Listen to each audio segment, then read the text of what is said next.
तर सर्वांचं खूप खूप स्वागत आजच्या या सत्संग कार्यक्रमात। आणि आज आपण काही चर्चा करूया। आपल्या जीवनामध्ये जर आपल्याला मदत पाहिजे असेल परमेश्वराची, तर ती कशी मागायची, योग्य पद्धत काय आहे त्याची। आपल्या सर्वांच्या आयुष्यामध्ये काही ना काही समस्या आहेत आणि त्या समस्या सोडवण्याचे दोन मार्ग आहेत। एक आहे स्वशक्तीने, मी माझ्या जीवनातले सर्व समस्या सोडवणार। कसे सोडवणार? माझ्या स्वतःच्या बुद्धी वापरून, माझ्या स्वतःच्या शक्तीने। आणि दुसरी एक पद्धत आहे, ती आहे माझ्यापेक्षा जे श्रेष्ठ लोक आहेत त्यांना नम्रपणे मदत मागणार। लहान मुलं असतात, त्यांना पण चालायचं आहे, धावायचं आहे, भरपूर काही करायचं असतं आणि लहानपणी आईच्या कुशीत असतात नेहमी। म्हणजे थोडे मोठे जेव्हा होतात तेव्हा त्यांना वाटतं आता मी स्वतः चालू शकतो। तर पहिल्यांदा जेव्हा मूल चालतो त्याच्या चेहऱ्याकडे बघितलं तर एक विलक्षण आनंद असतो। आता गरज नाही, आता मी मोठं झालो। आईच्या खांद्यावर असायचो ना मी नेहमी, काही झालं की आई घे, आता मी स्वतःच्या पायावर चालू शकतो, समजलं। मग थोडस घराच्या उंबरठ्यापर्यंत जातो, मग लक्षात येतं की घराच्या उंबरठ्या बाहेर कठीण परिस्थिती, पायऱ्या असतात, भीती वाटते, कधी कुत्रा दिसतोय। मग त्याला लक्षात येतं की असं नाहीये की थोडेसे पाय मजबूत झाले आणि आपण स्वतःच्या पायावर चालायला लागलो की आता पूर्ण जग जिंकलं। 2 फूट जिंकले फक्त घरातले, आणि बाहेर जाताना गाड्या दिसतात, मांजर दिसते, कुत्रा दिसतो। मग काय करतो तो मूल? पुन्हा आईकडे बघतो, म्हणतो आधी तू मला कुशीत घ्यायची, आधी तू मला खांद्यावर घ्यायचीस, आता ते घ्यायची गरज नाही। पण याचा अर्थ असा नाही की आता मी तुझ्यावर अवलंबून नाहीये, आता बोट धरायला लागेल, चालीत मी, पण बोट तुझं धरायला लागेल, कारण मध्ये जर कोणी कुत्रा धावत आला तर शेवटी मदत कोण करणार आहे? मग काही दिवसांनी कुत्र्याला पण छडी दाखवायला शिकतो तो। आता कुत्र्याला छडी दाखवेन मी, आता मी मोठा झालो। मग शिक्षणासाठी गावाबाहेर जातो। मग पहिल्यांदा जेव्हा गावाबाहेर जातो परक्या ठिकाणी, तेव्हा तिथे बघतो विचित्र लोक असतात। त्याला परत आठवतं थोडीशी मदत मागायला पाहिजे, आई वडिलांची मदत घ्यायला पाहिजे। अर्थात आयुष्यामध्ये आपण कितीही मोठे झालो तरी काही विशिष्ट व्यक्तींवर आपण नेहमी अवलंबून असतो। ही गोष्ट आधुनिक जगातील व्यक्तींना कळत नाही। त्यांना वाटतं की मी अमुक अमुक परिस्थितीमध्ये जेव्हा होतो तेव्हा मी परमेश्वरावर अवलंबून होतो। आता माझ्याकडे गाड्या आहेत, आता माझ्याकडे गगनचुंबी इमारती आहेत, आता मी नदींना ओलांडायला पूल बांधलेत, आता मला परमेश्वराची गरज नाही। तेव्हा आपल्याला त्या व्यक्तीला विचारायला लागेल, तू पूल बांधलेस पण आज फुलं कुठून येतात? आजही मातीतूनच येतात। तू गगनचुंबी इमारती बांधल्यास पण खायला आजही मातीतूनच येतं।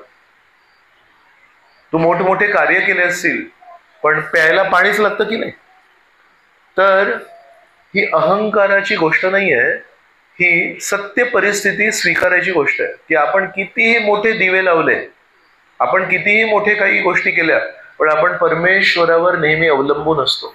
जसं एखादा मूल लहानपणी, तरुणपणी, अगदी त्याचं स्वतःचं लग्न जरी झालं तरी आईची जागा, आईची कृपा, वडिलांची मदत याची जागा कोणी घेऊ नाही शकत। तो नेहमी अवलंबून असतो।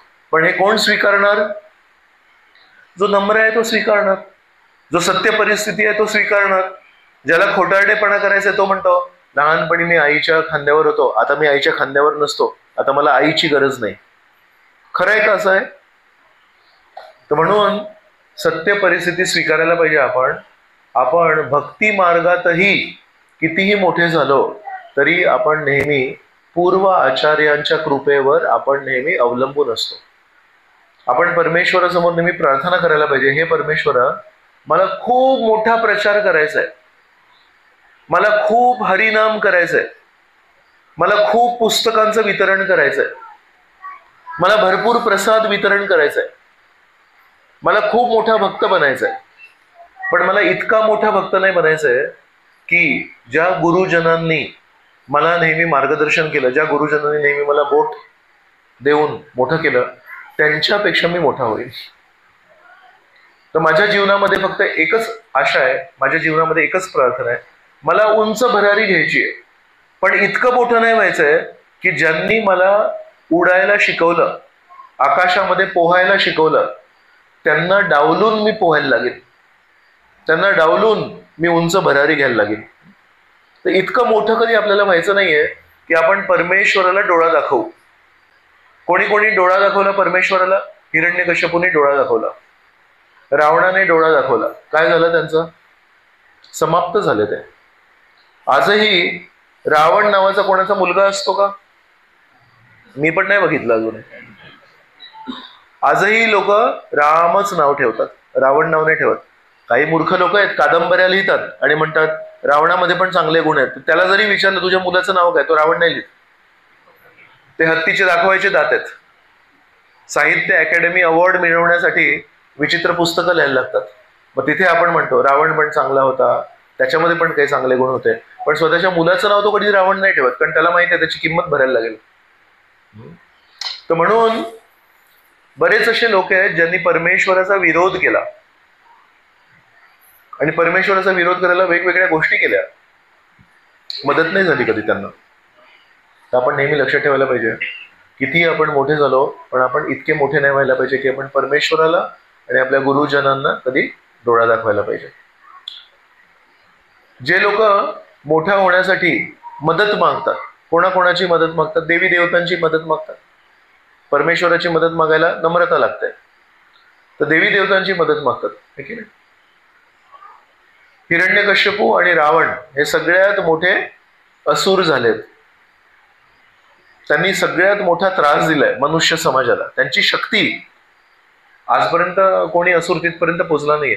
हिरण्यकश्यपूने कोणाची मदत घेतली, कोणाची आराधना, कोणाची उपासना केली? हिरण्यकश्यपूने ब्रह्मदेवांची.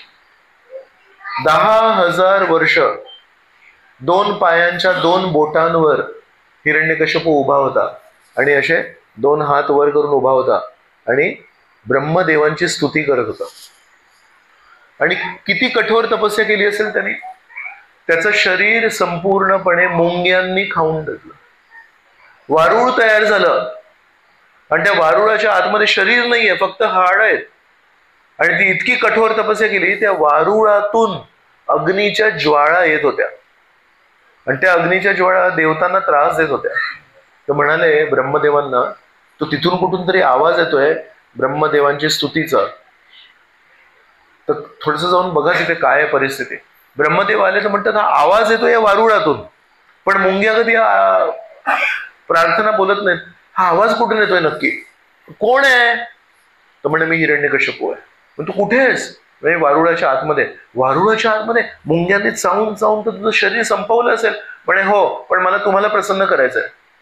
मी झालो, मी प्रसन्न, बोल काय पाहिजे तुला? तर म्हणतात मला अमरत्व पाहिजे. काय करायचं होतं त्याला?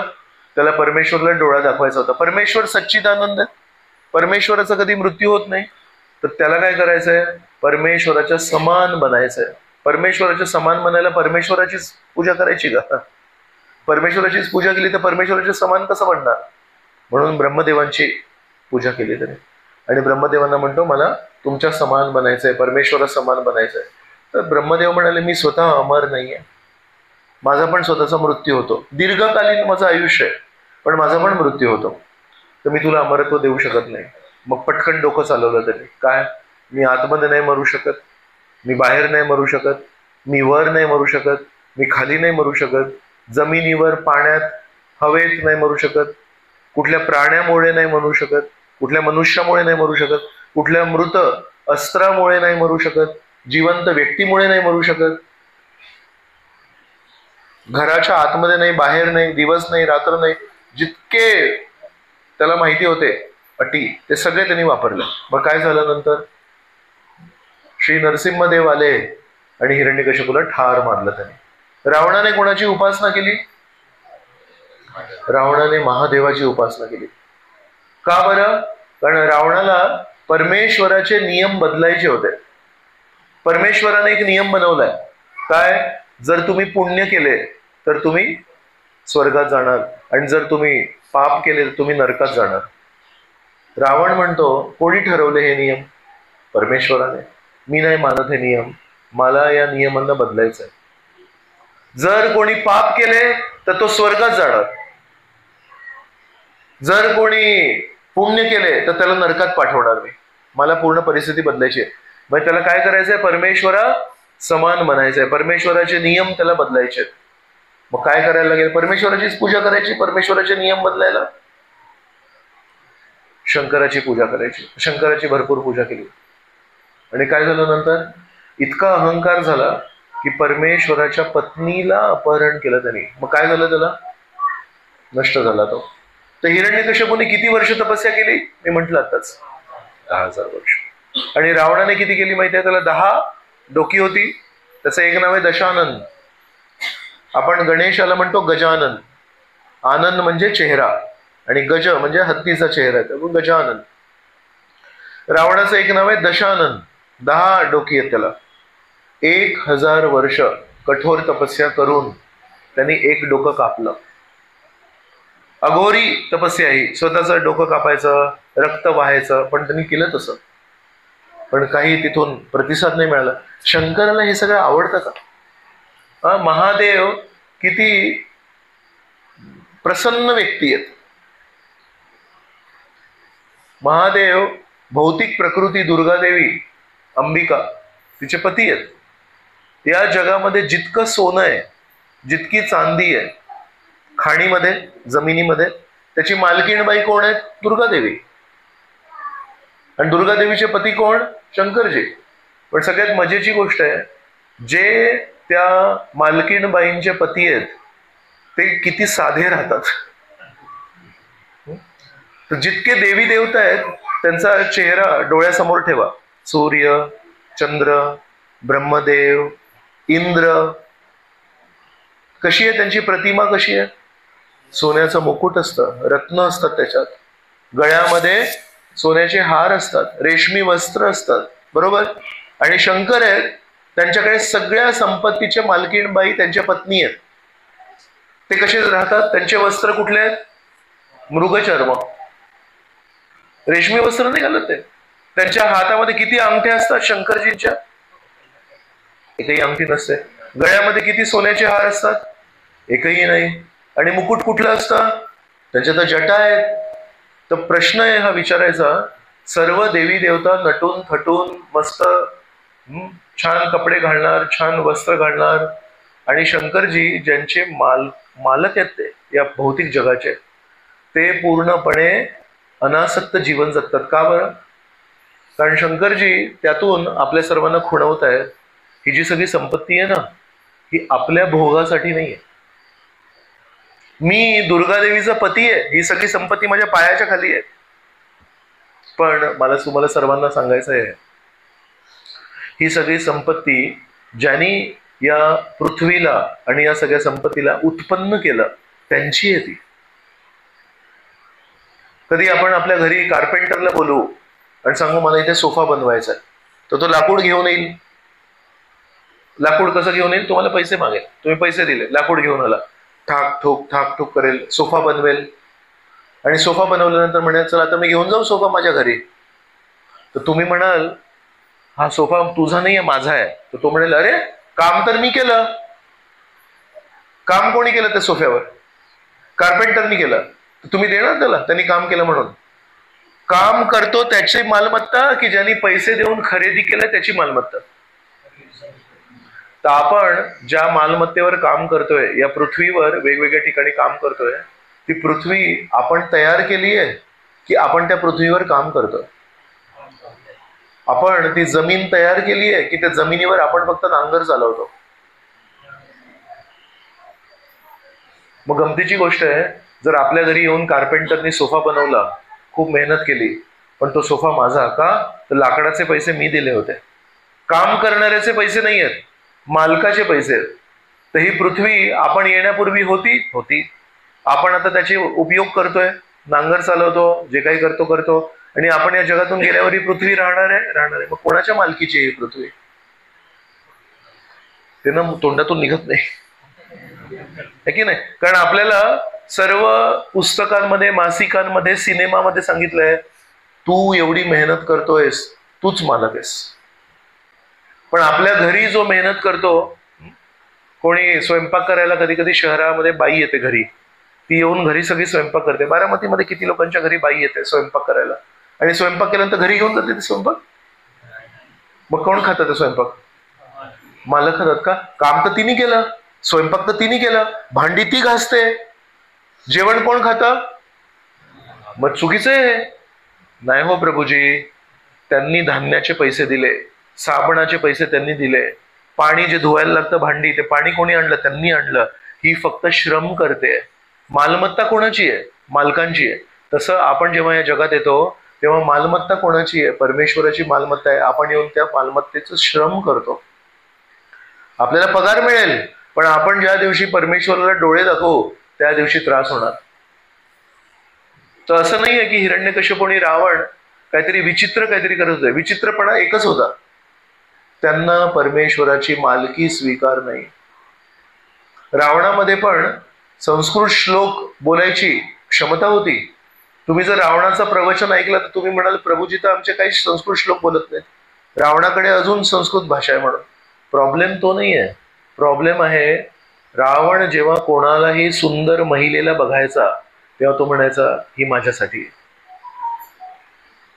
कुठलीही सुंदर मुलगी दिसली, कुठलीही सुंदर विवाहित महिला दिसली, माझ्या मालकीची आहे. तर असुर आणि सूर यामध्ये काय अंतर आहे?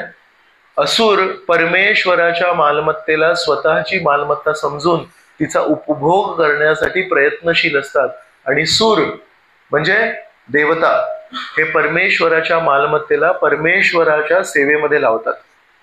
बाकी काही फरक नाही. असं नाही की अमुक अमुक खाल्ल्याने कोणी असुर होतो, अमुक अमुक त्वचेच्या रंगाने कोणी असुर होतो, कोणा भाषा बोलण्याने तो असुर होतो. नाही, वृत्तीने असुर होतो. आपल्याला वाटतं कुठल्या त्या सिनेमामध्ये किंवा टेलिव्हिजन सिरियलमध्ये वाटतं असे ते दोन दात बाहेर येतात, आता कोणी आपला मित्र असेल तो बिचारा हा हा हा हसायला आपण हा असुर आहे. आणि कधी पण सिनेमामध्ये जेव्हा असुर दाखवतील तेव्हा पोट फुगलेलं असेल त्याचं, आणि काळा काळा असेल, आपला कोणी बिचारा मित्र असेल काळा असेल, जरा सावळा असेल आणि पोट त्याचं फुगलेलं, हा असुर आहे. असुर शरीराने नाहीये, असुर वेशभूषेने नाहीये, असुर वृत्तीने. आणि कलियुगातले जे असुर आहेत ते खूप सुशिक्षित आहेत. ते सूट टाय घालतात, त्यांचे शूज आहेत ते पॉलिश केलेले असतात, केस छान असे केलेले असतात, रेबॅनचे गॉगल्स असतात, दात अजिबात असे बाहेर आलेले नसतात, खूप छान पांढरे शुभ्र दात असतात, बोलायला पण खूप छान बोलतात. मग नंदुलाल दास त्यांना असुर कसं काय बोलतोय? वृत्ती आहे शोषक वृत्ती. जेव्हा केव्हा त्यांना काही चांगलं दिसतं, ही पृथ्वी दिसते, परमेश्वराची मालमत्ता दिसते, त्यांच्या मनामध्ये फक्त एकच विचार येतो, ही मालमत्ता मी कशी वापरू. म्हणून असुर आणि सूर याला कसं समजायचं? माझे एक मित्र आहेत ब्रह्मचारी आश्रमात, ते म्हणतात जो भगवान के सुर में सुर मिलाते हैं वो सुर, और जो भगवान के सुर में सुर नहीं मिलाते हैं वो असुर. सिंपल. तर रावण 1000 वर्ष तपस्या करेल आणि त्याच्यानंतर स्वतःचं शिर कापेल. पण शंकराला हे सगळं आवडत नाही, तर शंकर काही प्रसन्न नाही झाले. परत 1000 वर्ष तपस्या केली, परत एक शिर कापलं, परत 1000 वर्ष तपस्या केली, परत एक शिर कापलं. असं करत करत शेवटचं शिर आलं, ते पण कापायला तयार होता. शंकर म्हणाले काय बाबा हे कोणी सांगितलं तुला? रक्त मांस मला नकोय हे सगळं, काय पाहिजे तुला? तर म्हणतात मला शक्ती पाहिजे, मला राज्य करायची शक्ती पाहिजे. देवता, गंधर्व, विद्याधर, अप्सरा, प्राणी हे मला काहीच नाही करू शकत, हा मला वरदान द्या. म्हणाले ठीक आहे, पण या सगळ्या शृंखलेमध्ये, या यादीत एक योनी मिसिंग आहे, एक योनी नाहीये. नाही नाव घेतलं मी. जर तुम्ही लक्षपूर्वक ऐकत होतात मी काय बोलतोय, तर मी कुठली योनी बोललो? देवता, गंधर्व, अप्सरा, विद्याधर, प्राणी इत्यादी. पण एक योनी या यादीमध्ये नाहीये. कुठली योनी? मनुष्य योनी. तर प्रश्न आहे, रावणाने मनुष्य योनीपासून अभय का नाही मागितला? रावण म्हणतो मी रोज लोणचं म्हणून खातो मनुष्याला, नरबली करतो मी, मनुष्याचा मांस खातो रोज मी नाश्त्यामध्ये, यांच्यापासून अभयदान मागू? यांना रोज भाजून खातो मी. नरभक्षक होता रावण. तो नरभक्षकाने जेव्हा शंकराला वरदान मागितलं अभयदानाचा, त्याच्यामध्ये मनुष्याला मोजलं नाही त्याने. मनुष्यापासून काय भीती आहे मला? म्हणून परमेश्वराला जेव्हा त्याचा अहंकार नष्ट करायचा होता तेव्हा कुठल्या योनीत आले परमेश्वर? मनुष्य योनीत आले. सगळ्यांना वाटलं हा तर दशरथाचा मुलगा. दशरथ कोण? अयोध्येचा राजा. तर हा राम काय करणार आहे मला? आणि रामचंद्रांनीच त्याला समाप्त केलं. तर जर ब्रह्मदेवांना प्रसन्न करायचं असेल, मदत मागायची असेल, 10,000 वर्ष तपस्या करायला लागते. शरीर मुंग्यांनी खाऊन टाकलं असेल तेव्हा कुठे ब्रह्मदेव प्रसन्न होतात. शंकराला जर प्रसन्न करायचं असेल, हजार हजार हजार असं 10 वेळा म्हणजे 10,000 वर्ष तपस्या करायला लागते. याने ते अघोरी तपस्या केली, याने ते शरीर छेदन केलं. समजा मी तुम्हाला सांगितलं ब्रह्मदेवांचा जन्म होतो विष्णूच्या नाभीतून, आणि या ब्रह्मदेवांना सेवा काय दिली आहे? ब्रह्मांडामध्ये हे पहिले व्यक्ती आहेत, तर यांना सेवा दिली आहे. या ब्रह्मांडामध्ये वेगवेगळ्या योनींमध्ये त्या जीवात्म्याच्या इच्छेनुसार आणि त्यांच्या कर्मानुसार त्यांना वेगवेगळ्या योनींमध्ये जन्म द्या. तर ब्रह्मदेव काय म्हणतात, मला कोणी मदत करेल का? तर त्यांचे पहिले मानस पुत्र आहेत चतुष्कुमार. 4 कुमार आहेत, सनक कुमार, सनक, सनातन आणि सनंद. तर हे 4 भाऊ आहेत. हे ब्रह्मदेवांचे या ब्रह्मांडामध्ये पहिले सुपुत्र आहेत. त्यांना बघून ब्रह्मदेवांना एक आशा निर्माण झाली. ब्रह्मदेव म्हणतात मला या संपूर्ण ब्रह्मांडामध्ये वेगवेगळ्या योनींमध्ये जीवात्म्यांना पेरायचंय. पूर्व सृष्टी जेव्हा होती तेव्हा आपल्या काही इच्छा असतात, त्या इच्छांना पूर्ण करायचं आहे. तर कोणाला जर अंग प्रदर्शन करायचं असेल तर त्यांना सांगितले तुमच्यासाठी वृक्ष योनी आहे, अंग प्रदर्शन करा. कोणाला कपडे कमी घालायची सवय असते ना, तर त्यांच्यासाठी वृक्ष योनी आहे. कोणाला मांसाहार करायचा असेल, मनुष्य शरीरामध्ये मांसाहार करणं खूप त्रासदायक आहे. आपलं पोट, आपले सगळं आतमधली जी सिस्टम आहे ती त्यासाठी नाही बनली आहे. मांसाहार करायचा असेल तर सिंहाची योनी आहे. जर कोणाला खूप दीर्घकाळ झोपायचं असेल, झोपतच असतो दिवसभर, त्यासाठी अस्वलाची योनी आहे. तर ज्या ज्या तुमच्या इच्छा आहेत त्या इच्छांना परिपूर्ण करण्याची जबाबदारी परमेश्वराने घेतली आणि तुम्हाला ती योनी ते देतील. पण त्या योनीमध्ये त्या जीवात्म्याला त्याच्या इच्छेनुसार आणि त्याच्या कर्मानुसार जर जन्म द्यायचा असेल तर कोणतरी व्यक्ती लागणार ना. ते व्यक्ती कोण आहेत? ब्रह्मदेव. तर ब्रह्मदेव त्या चतुष्कुमारांकडे बघून म्हणतात लवकर मोठे व्हा आणि लवकर प्रजनन करा, आणि प्रजनन करून मला मदत करा वेगवेगळ्या योनींमध्ये जीवात्म्यांना पेरायला. तर ते 5-6 वर्षांची मुलं होती ती. ते म्हणतात बाबा तुमची आमच्याकडून अपेक्षा आहे की आम्ही लग्न करू आणि प्रजनन करू. आम्हाला या गोष्टीमध्ये फसायचं नाहीये, आम्हाला लग्न करायचं नाही आणि आम्हाला प्रजनन पण नाही करायचंय, तुम्ही तुमचं बघा. ब्रह्मांडामध्ये पहिले व्यक्ती ब्रह्मदेव, त्यांचे हे पहिले मुलं 4, आणि त्यांनी परमेश्वराच्या आज्ञा जी परमेश्वराने ब्रह्मदेवांना दिली आहे आणि ब्रह्मदेव त्यांच्या मुलांकडून अपेक्षा करतायत ते स्वीकार करायला तयार नाहीये. ब्रह्मदेवांची काय परिस्थिती झाली असेल? त्यांचा स्वार्थ आहे का त्याच्यात? ब्रह्मदेवांचा स्वार्थ आहे या सेवेमध्ये? काय स्वार्थ आहे त्यांचा?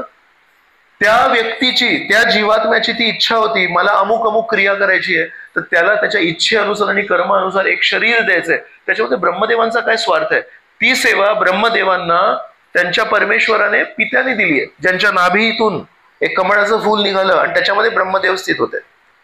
तर आपल्याला कोणीतरी सेवा दिली आहे समजा की तू असं कर, आणि आपण कोणातरी म्हणतोय माझी इच्छा नाहीये, माझा स्वार्थ नाहीये, मला ती सेवा कोणीतरी दिली आहे, तर मी तुला विनंती करतोय तू मला मदत कर. आणि तो माणूस मला म्हणतो अजिबात तुझी मदत नाही करणार. कसं होणार? काय वाटणार आपल्याला? वाईट वाटणार, दुःख होणार, राग येणार. तर ब्रह्मदेवांना त्यांच्या पहिल्या चतुष्कुमार मुलांनी सांगितलं मला तुमची मदत करायची नाहीये, तर त्यांना राग आला. पण जेव्हा एका व्यक्तीला राग येतो, त्या रागाचा त्रास कोणाला होतो? आपल्याला वाटतं राग ज्याच्यावर प्रकट होतो त्याच्यावर होतो. नाही, राग ज्याच्यावर प्रकट होतो त्याला दुय्यम स्तरावर त्याला त्रास होतो. मुख्य त्रास होतो ज्याच्या मनामध्ये क्रोध निर्माण झालाय त्याला. मला समजा याच्यावर राग आहे, याला माहितीच नाही की यांनी काही चूक केली आणि याच्यावर माझा राग आहे म्हणून दिवसभर मी जळतोय ना, दिवसभर माझी लाही होते. हा स्वतःला काय समजतो, यांनी असं का केलं, आणि हा काय करतोय, हा आपलं जीवन जगतोय त्याचं. तर मला जर याच्यावर राग आला, नुकसान कोणाचं आहे? माझं नुकसान आहे, त्याचं नुकसान नाहीये. आणि त्याला मी सांगितलं की तू असं असं केलंस म्हणून तुझी चूक झाली म्हणून तुझ्या राग आला. तो म्हणतो सॉरी हा प्रभूजी, झालं, विषय संपला. आणि 2 दिवसांपासून मी तडफडतोय रागामध्ये, बरोबर. म्हणून ब्रह्मदेव काय म्हणतात, मला या चतुष्कुमारांवर खूप राग आलाय, ते मला स्पष्टपणे नाही म्हणाले, पण या रागाला जर मी माझ्या आतमध्ये ठेवलं तर कोणाचं नुकसान होईल? माझं नुकसान होईल. तर या रागाला मी प्रकट करतो. तर ब्रह्मदेवांनी त्या चतुष्कुमारांवर जो राग आला त्याला त्यांनी आपल्या या भ्रूकुटीमधून प्रकट केलं आणि एक बाळ तिथे जन्मलं. ते बाळ कोण आहे? शंकरजी. तर शंकरजी कोणाचा मुलगा? ब्रह्मदेवांचा. ब्रह्मदेव कोणाचा मुलगा? विष्णूचा. शंकरजींना प्रसन्न करण्यासाठी किती वर्ष तपस्या केली रावणाने? 10,000 वर्ष. त्यांचे वडील कोण? ब्रह्मदेव. ब्रह्मदेवांना प्रसन्न करण्यासाठी हिरण्यकशिपूने किती वर्ष तपस्या केली? 10,000 वर्ष. त्यांचे वडील कोण? विष्णू. आता विष्णूंना प्रसन्न करण्यासाठी किती वर्ष तपस्या करायला लागेल? शंकर नातू, ब्रह्मदेव मुलगा, पिता कोण? विष्णू. नातवाला प्रसन्न करायला 10,000 वर्ष तपस्या करायला लागली रावणाला, पण चित्तशुद्धी नाही झाली. 10,000 वर्ष तपस्या करून ती शक्ती मिळवून काय केलं? आजोबांची पत्नी, तिचं अपहरण केलं त्याने चुकीच्या वृत्तीने. 10,000 वर्ष तपस्याचा चेतनेवर फरक नाही पडला काही. हिरण्यकश्यपूने नातवाची पूजा नाही केली, मुलाची पूजा केली, 10,000 वर्ष केली, पण चेतनेमध्ये फरक नाही पडला काही. भोगवृत्तीच होती ना. प्रल्हादाला पूर्ण जग त्यांचं नाव घेत होतं, हिरण्यकश्यपू की जय.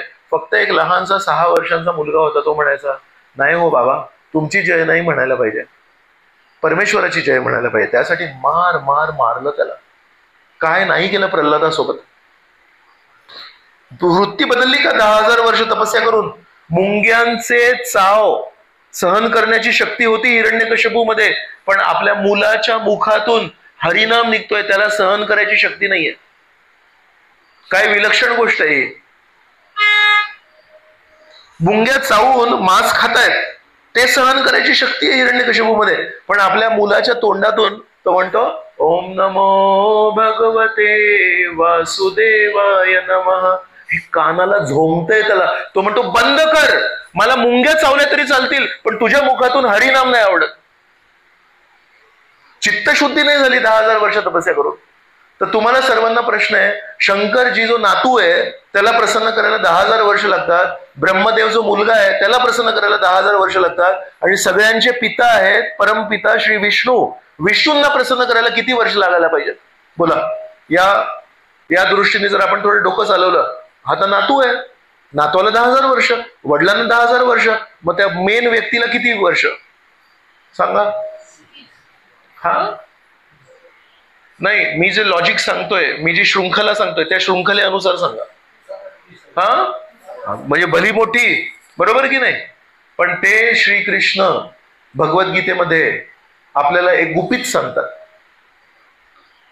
तुम्ही जर स्वतःच्या डोक्याने विचार केला तर शंकराला एवढे, त्यांच्या पिता ब्रह्मदेवांना एवढे, आणि ती पण सगळे मुंग्या खातायत आणि हे करतात ते करतायत. आपल्यामध्ये तर क्षमता नाही बाबा.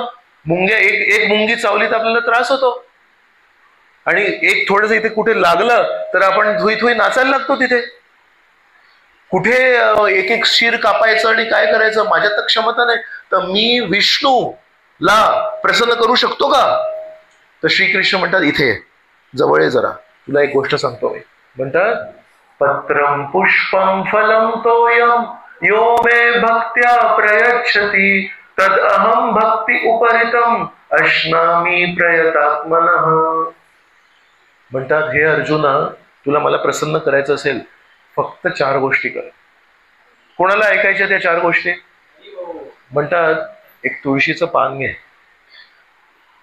जी तुळशी कुठेही उगते, असं नाही की हिमालयामध्ये एक डोंगर आहे, त्या डोंगराच्या गुहेत मध्ये होते आणि तिथे एक यक्ष आहे, तो त्याची काळजी घेतोय, त्या प्रश्नांची उत्तरं द्यायला लागतील त्याच्यात.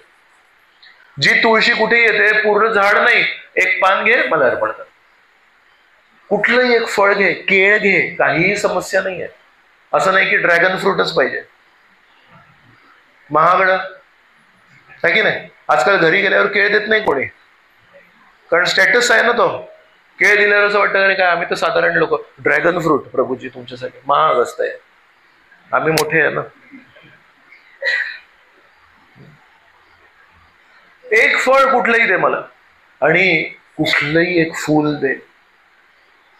सिंपल जास्वंदाचं, सिंपल कुठलं रातराणीचं, कुठलंही साधंसं लहानसं फूल दे मला, आणि थोडंसं साधं पाणी दे मला. लिंबू पाणी पण नको, वेगवेगळं शरबत पण नको, हा काढा आणि तो काढा पण नको, साधं पाणी दे मला.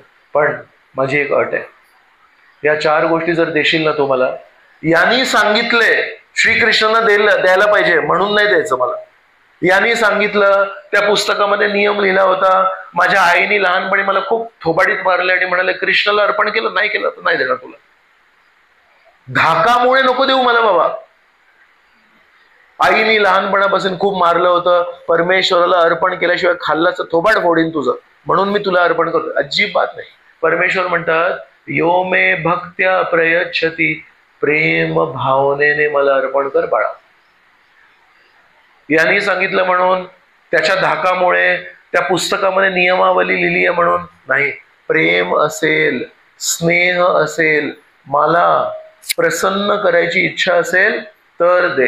आणि जर तू त्या प्रसन्न करण्याच्या इच्छेने दिलंस तर मी ते स्वीकार करीन.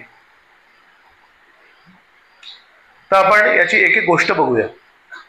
द्वारकेमध्ये एकदा सत्यभामा म्हणून श्रीकृष्णांची राणी होती. तिचे वडील होते सत्राजित. सत्राजितांच्या जीवनामध्ये बऱ्याच गोष्टी घडल्या, त्या आपण कधीतरी नंतर चर्चा करूया. तर शेवटी त्यांना लाज वाटली, श्रीकृष्णांवर खोटे आरोप केले. तर त्यासाठी माफी मागण्यासाठी त्यांनी काहीतरी नुकसान भरपाई करायला पाहिजे, म्हणून त्यांनी आपल्या मुलीला सत्यभामाला श्रीकृष्णांशी विवाह दिला. तर या सत्यभामेला काही प्रमाणात स्वतःच्या वडिलांच्या श्रीमंतीबद्दल अहंकार होता, गर्व होता. तिला वाटत होतं की माझे वडील तर खूप मोठे श्रीमंत आहेत, माझे वडील तर मोठे राजे आहेत. आणि श्रीकृष्णांना गर्व आवडत नाही, श्रीकृष्णांना अहंकार आवडत नाही. श्रीकृष्णांची मुख्य राणी कोण? अहो, मी श्री चैतन्य महाप्रभूंच्या पत्नीबद्दल नाही विचारत आहे, विठ्ठलाच्या पत्नीबद्दल विचारतोय. थोडस मराठी माणूस आहे, थोडस प्रतिसाद द्या. रुक्मिणी, रखुमाई.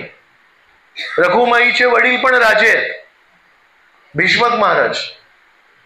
पण रुक्मिणीची परिस्थिती काय होती? रुक्मिणीचे मोठे भाऊ होते रुक्मी, आणि रुक्मिणीचा सौदा करत होते. त्यांना शिशुपालापासून काहीतरी स्वार्थ होता. तर म्हणाले, माझ्या सुंदर बहिणीला जर मी शिशुपालाशी लग्न लावून दिलं तर माझा फायदा होईल. अनेक वेळा असं होतं, ज्याचं लग्न लागतंय त्याच्याबद्दल चिंता नसते, पण ते लग्न लावल्यानंतर आपला काय फायदा होईल त्या फायद्याकडे जास्त लक्ष असतं. तर रुक्मिणी बिचारी विचार करते, माझ्या वडिलांच्या सभेत अनेक वेळा नारद मुनी येतात.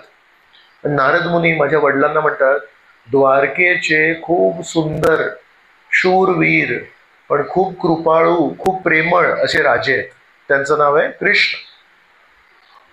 तर म्हणून भीष्मक महाराजांच्या सभेमध्ये नेहमी नारद मुनी यायचे आणि श्रीकृष्णांची स्तुती करायचे, आणि ती स्तुती रुक्मिणीने सदैव ऐकलेली होती. आणि त्याच्यामुळे त्यांनी आपलं मन श्रीकृष्णांना अर्पण केलं होतं. त्यांनी मनात ठरवलं होतं, मी लग्न करीन तर श्रीकृष्णांची. अजून कोणाशी लग्न नाही करणार. आणि त्यांचा भाऊ त्यांचा सौदा करतोय शिशुपालाशी. तर ते हतबल झाले. ते समजा कोणी आपल्याला विकत असेल आणि आपल्याला माहिती आहे की आपण काय करू नाही शकत, तर काय परिस्थिती होईल आपली. तर बिचारी रुक्मिणीने काय केलं, एक पत्र लिहिलं श्रीकृष्णांना आणि म्हणाले, मी माझं सर्वस्व माझ्या मनात तुमच्या चरणी अर्पण केलंय.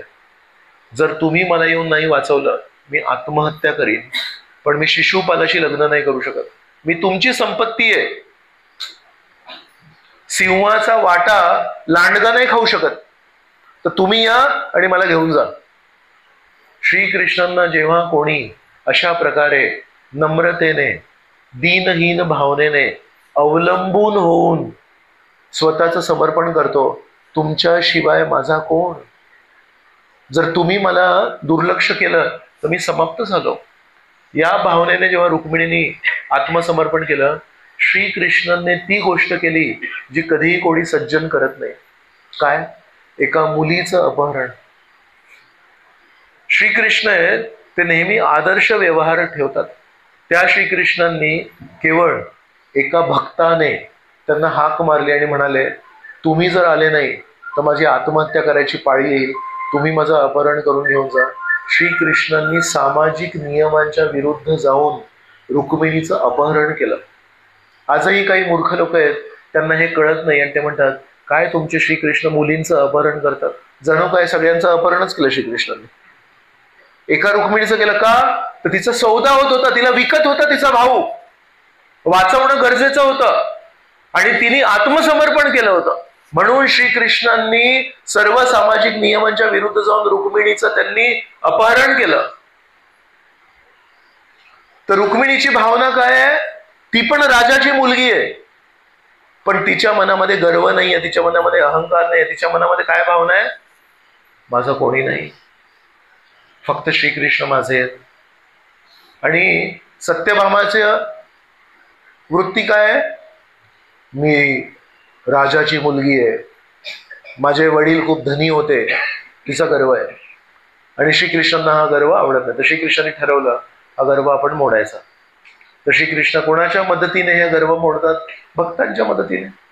तर नारद मुनींनी त्यांना बोलवलं, प्रभूजींना आराम करायला सांगा, थोडं प्रभूजींची तब्येत बरी नाही आहे, थोडं बाहेर जाऊन आराम करा, गाडीमध्ये बसून आराम करा.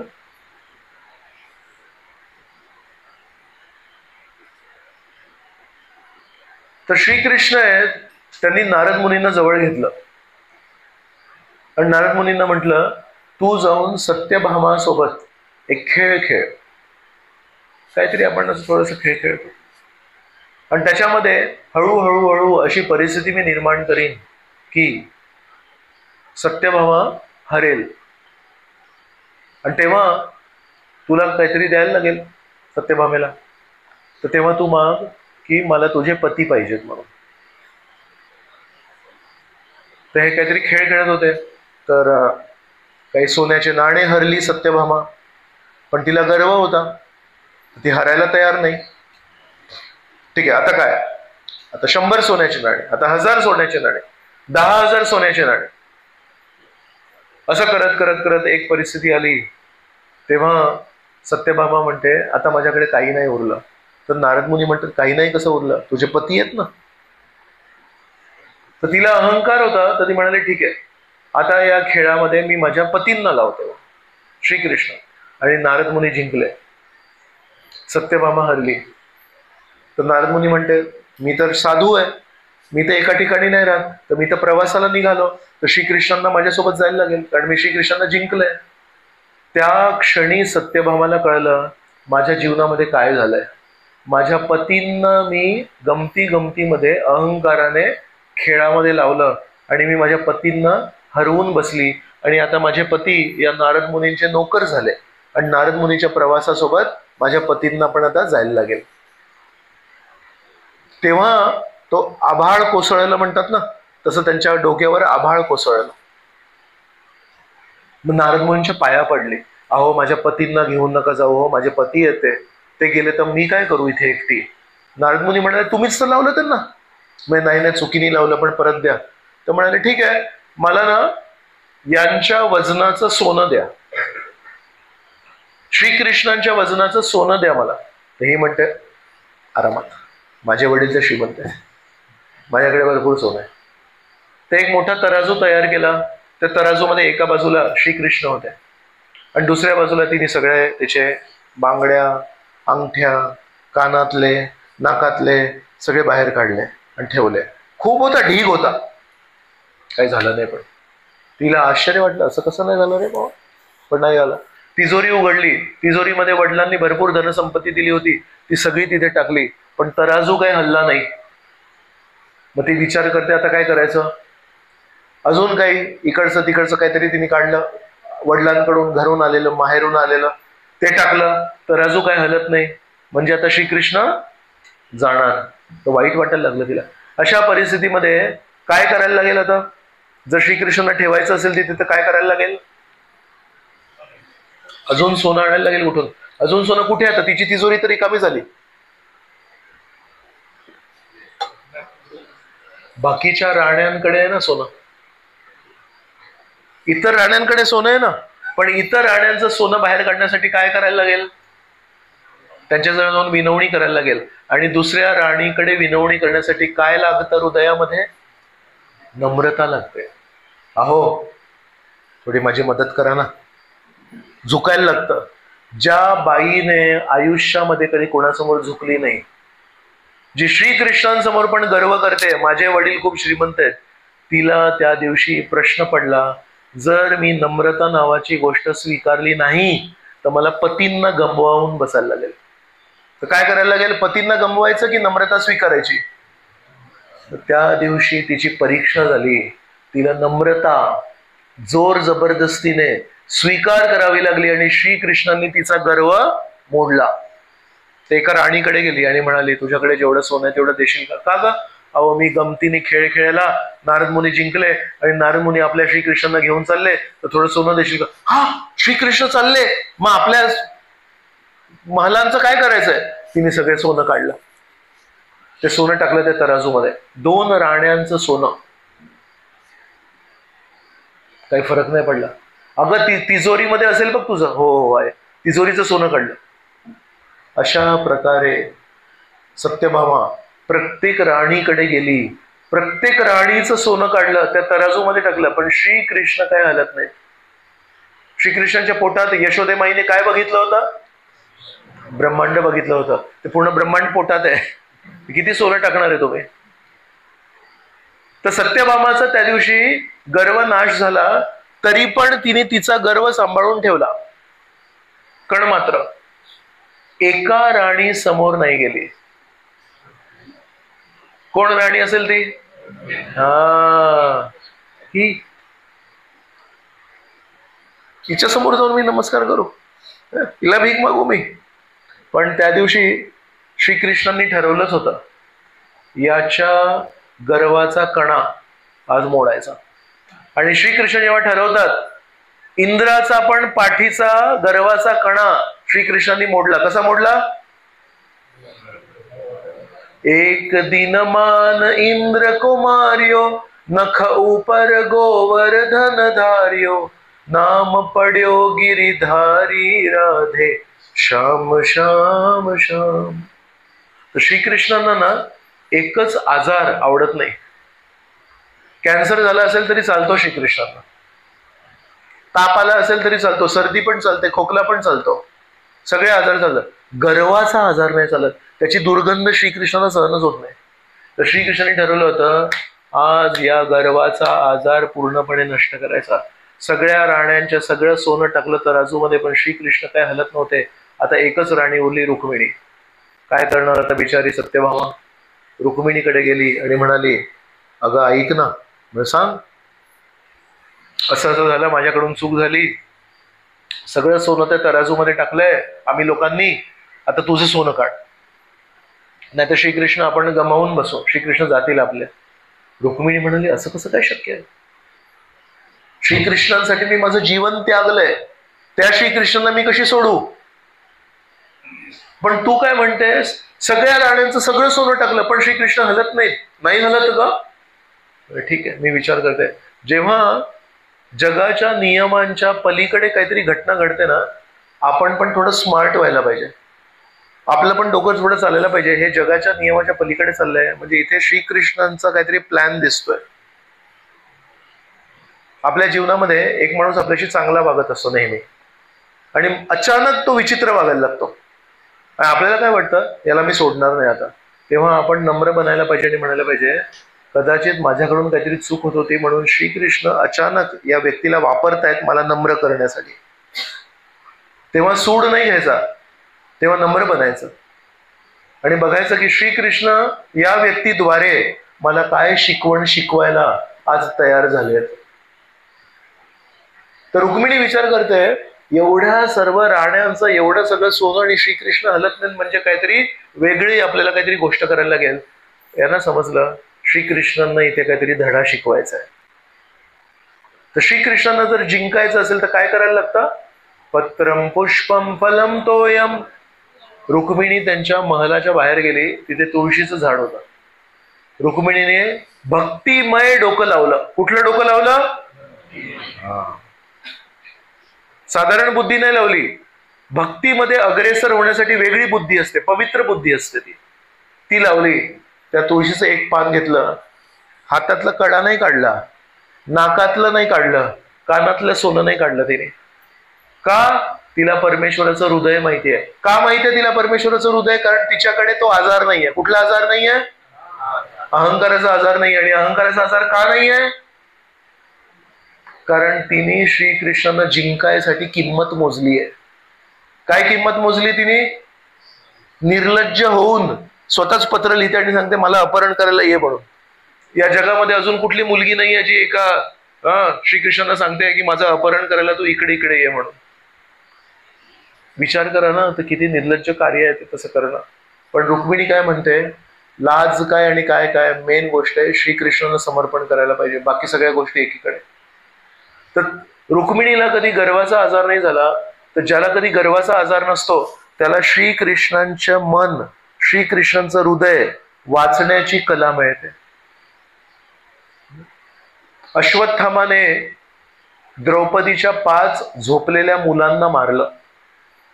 द्रौपदीला खूप वाईट वाटलं, त्यांचे डोके कापले त्यांनी. द्रौपदीने जेव्हा बघितलं, जोर जोरात रडायला लागली आणि म्हणाली, अर्जुन कोणी केलं हे? जा त्याला घेऊन ये.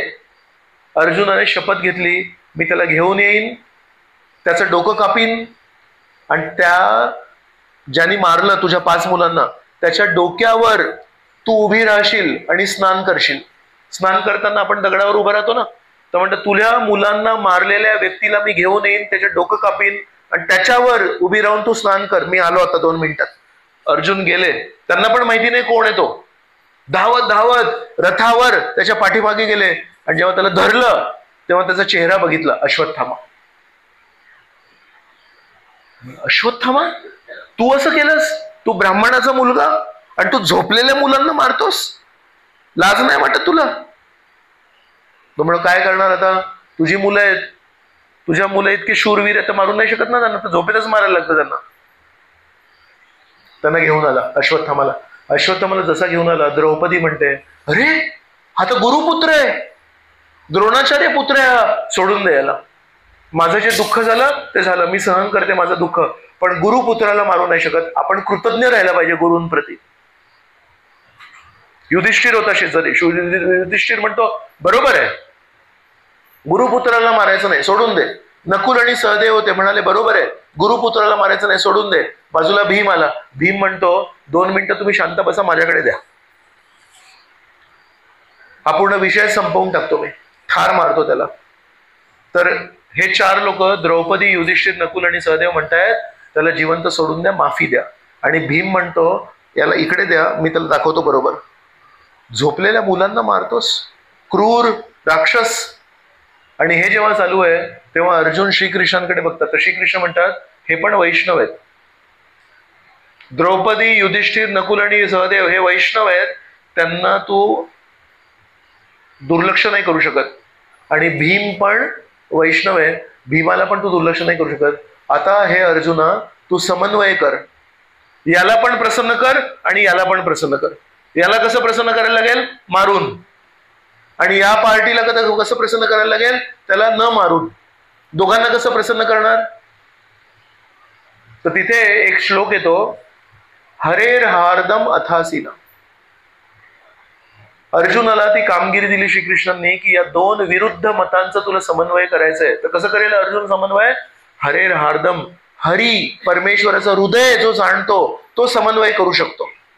आपल्या जीवनामध्ये होता ना, एक व्यक्ती म्हणतो असं कर, एक व्यक्ती म्हणतो तसं कर, आणि दोघेही विरुद्ध म्हणतात. आणि आपण काय करतो? कॉइन उडवतो. जर हेड आला तर याच्या दृष्टीने करणार, टेल आला तर याच्या दृष्टीने करणार. जर याला प्रसन्न केलं तर याला मरू दे, काय फरक पडतो आपल्याला? आणि याला प्रसन्न केलं तर याला मरू दे, आपल्याला काय फरक पडतो? पण श्रीकृष्णांची काय इच्छा आहे? दोघांना प्रसन्न करायचं, समन्वय करायचं. एकही वैष्णव असा नाहीये ज्याला आपण दुर्लक्ष करू शकतो. अरे हा काय आहे, बच्चा आहे. वैष्णवांना सांभाळून ठेवायला लागतं. वैष्णवांकडे दुर्लक्ष केलं तर आपण श्रीकृष्णाला कधी प्रिय नाही होऊ शकत. तर अर्जुनाने खूप खोल विचार केला. श्रीकृष्ण म्हणतात की यांना पण खुश कर, यांना पण खुश कर. कसं खुश करायचं? मग त्यांना एक बुद्धी सुचली. खूप मनन केलं त्यांनी, श्रीकृष्णांना प्रसन्न करायचं, समन्वय करायचं, काय करायचं. तर त्यांना सुचलं, जो खूप कीर्तिवंत माणूस असतो, जसं नाव असतं, त्याच्यासाठी जर त्याचा घोर अपमान केला तर तो अपमान मृत्यूपेक्षा वाईट असतो. श्रीकृष्ण भगवद्गीतेमध्ये म्हणतात, संभावितस्य च अकीर्तीर मरणात अतिरिच्यते. अर्जुन युद्धामधून पळून जात होता ना, म्हणतात अरे ऐक, तुझं नाव आहे पूर्ण गावामध्ये, तू असं पळून गेला, तुझ्या मरणापेक्षा वाईट परिस्थिती होईल. जो नाव आहे ज्याचं गाजलेलं, त्यांनी कधी चुकीचं कार्य केलं तर त्याचा जो अपमान होतो तो त्याला मृत्यूपेक्षा वाईट असतो. तर अर्जुनाला ते आठवलं. महाभारताच्या सुरुवातीला श्रीकृष्णांनी मला ही शिकवण दिली होती, तर मी अश्वत्थामाचा असा अपमान करतो की त्यासाठी ते मृत्यू समान होईल. तर अश्वत्थामाचा जेव्हा जन्म झाला होता तेव्हा त्याच्या इथे कपाळावर एक मणी होता, रत्न होता. तो अर्जुनाने तलवार घेऊन कापला. कुठल्या राजाचा एक राजमुद्रा असते, शिवाजी महाराजांची राजमुद्रा आहे ना, ती त्याची अंगठी जर त्या राजाच्या हातातून काढून घेतली म्हणजे त्याला हरवला ना. तर म्हणून अश्वत्थामाचा जो मणी कापला म्हणजे अश्वत्थामाला हरवलं. आणि अश्वत्थामाचे केस आहेत ना, ते विचित्र पद्धतीने कापले अर्जुनाने. तर याच्यात काय झालं, त्याचा खूप मोठा अपमान झाला. आणि जो कीर्तिवंत माणूस आहे त्याचा जेव्हा अपमान होतो तर तो मृत्यूपेक्षा वाईट आहे. म्हणजे मारलं त्याला, पण त्याचे प्राण घेतले का? प्राण नाही घेतले. म्हणजे दोघांचा समन्वय केला अर्जुनाने. तर बघा, ज्यांना श्रीकृष्णांचं हृदय जिंकायचं असेल त्यांना समन्वय करण्याची कला शिकायला लागते. आणि समन्वय करण्याची कला कोण शिकू शकतो? ज्याच्यामध्ये नम्रता आहे. जो परमेश्वराच्या हृदयाकडे बघतो तो इथे नाही बघत आणि तिथे नाही बघत. कारण इथे बघितलं तर हे खरे वाटतात आणि हे खोटे वाटतात, इथे बघितलं तर हे खरे वाटतात आणि हे खोटे वाटतात. पण परमेश्वराकडे बघितलं तर हे पण खरे आहेत आणि हे पण खरे आहेत. आणि दोघांचा मान सन्मान ठेवून दोघांचा समन्वय करायला शिकायला पाहिजे. परमेश्वराला प्रसन्न करणे एवढं सोपं नाही प्रभू. तर अशा प्रकारे समन्वय केला. कोणी समन्वय केला? अर्जुनाने. अर्जुनाने समन्वय करण्यासाठी शक्ती कुठून मिळाली, क्षमता कुठून मिळाली? कारण परमेश्वराचं हृदय त्याला माहिती आहे. तर रुक्मिणीला पण गर्वाचा आजार नाहीये आणि म्हणून रुक्मिणीला पण परमेश्वराचं हृदय जाणण्याची कला आहे. तर परमेश्वराची इच्छा काय आहे? त्या परिस्थितीमध्ये परमेश्वराची काय इच्छा होती? तुझी लीला चालू आहे की सोनं तिथे चाललंय त्या तराजू मध्ये आणि श्रीकृष्ण हलत नाहीये. त्या लीलेमध्ये श्रीकृष्णांना काय शिकवायचं तुम्हाला विचारतोय. इथे सोनं वाढत चाललंय, 16,100 राण्यांचं सोनं आहे त्या तराजू मध्ये, पण श्रीकृष्ण हलत नाही. त्याच्यातून श्रीकृष्णांना काय शिकवायचंय? जर गर्व असेल तर त्या सोन्याने मी हलणार नाहीये. ही गोष्ट कोणाला कळेल? जो नम्र आहे. तर रुक्मिणीला कळली. तर रुक्मिणीने सोनं नाही काढलं, रुक्मिणीने अंगठ्या नाही काढल्या, रुक्मिणीने हार नाही काढले. रुक्मिणीने एक फक्त तुळशीचं पान घेतलं आणि त्या तराजू मध्ये जाऊन ठेवलं. आणि जसं तुळशीचं पान ठेवलं, धूम. त्या दिवशी सत्यभामाला कळलं इतके दिवस मी पण एक खूप मोठी सुंदर राणी आहे, पण श्रीकृष्ण मला नेहमी म्हणायचे, तू रुक्मिणी सारखी नाहीयेस, रुक्मिणी प्रमुख राणी आहे तू नाहीयेस.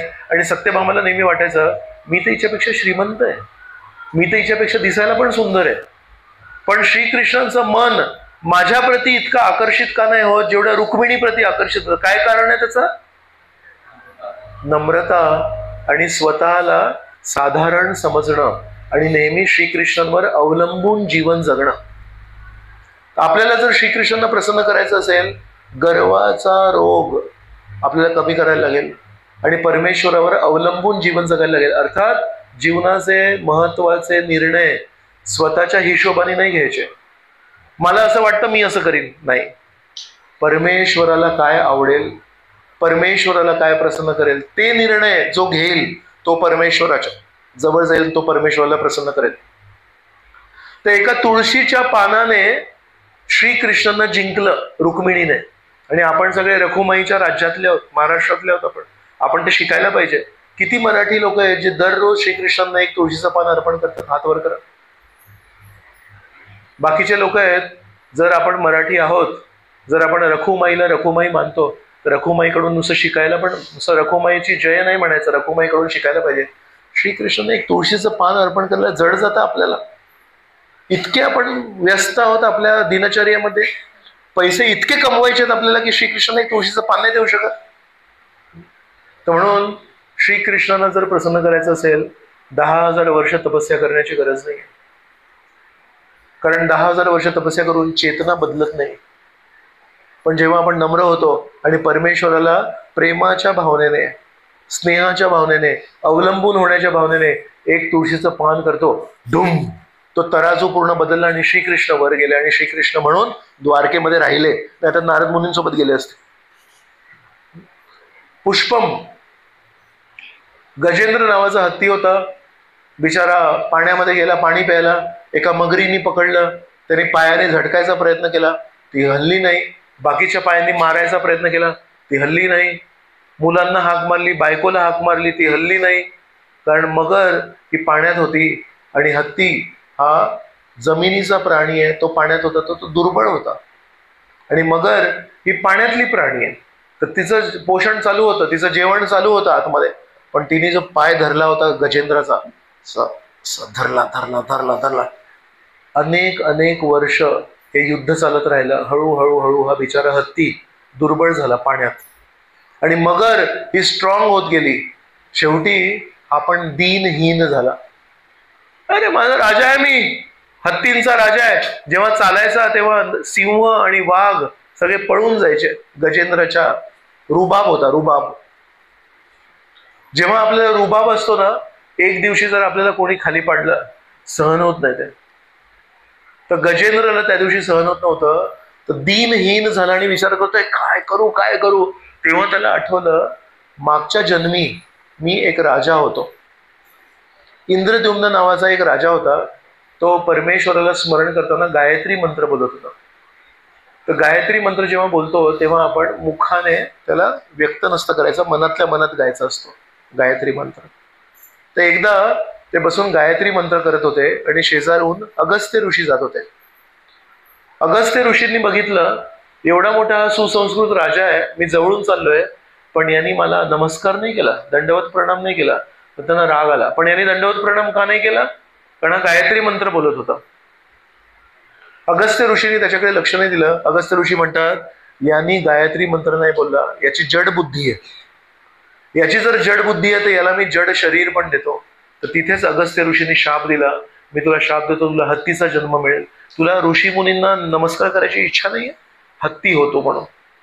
पण नंतर इंद्रद्युम्न महाराजांनी सांगितलं, मी तेव्हा गायत्री करत होतो, असं नाही की मला तुमचा अपमान करायचा आहे, पण ठीक आहे, जे काय झालं ते झालं. तर तो गजेंद्र होता. तर जेव्हा दीनहीन झाला, जेव्हा त्याला लक्षात आलं मला आता कोणी वाचवायला इथे उपस्थित नाहीये, आता मी समाप्त झालो, तर त्या अवस्थेमध्ये पूर्वजन्मी जेव्हा तो इंद्रद्युम्न होता तेव्हा त्यांनी परमेश्वराला काही प्रार्थना अर्पण केल्या होत्या. आज पण आपण लहान मुलांना सांगतो ना, चल माझ्यासोबत 15वा अध्याय बोल. ऊर्ध्वमूलम अधशाखम अश्वत्थम प्राहुरव्ययम छंदांसी यस्य पर्णानि यस्तं वेद स वेदवित्। धर्मक्षेत्रे कुरुक्षेत्रे समवेतायुयुत्सवः मामकः पांडवाश्चैव किम अकुर्वत संजय। असे आपण जर श्लोक आपल्या मुलांना कंठस्थ करून दिले, कधी कधी आपल्याला वाटतं याचा काय फायदा होईल. इंद्रद्युम्न महाराज जेव्हा मनुष्य शरीरात होते तेव्हा त्यांनी जे श्लोक कंठस्थ केले होते ते शरीर बदलल्यानंतर आता हत्तीच्या जड जन्मामध्ये, कारण त्यांची परिस्थिती वाईट झाली आणि त्यांना लक्षात आलं आता मला कोणी वाचवू नाही शकत, तेव्हा त्यांना वाटलं की मला आता वाचवायला कोण येणार आहे, तर त्या कासावीस झाले, एकदम वाईट परिस्थिती झाली.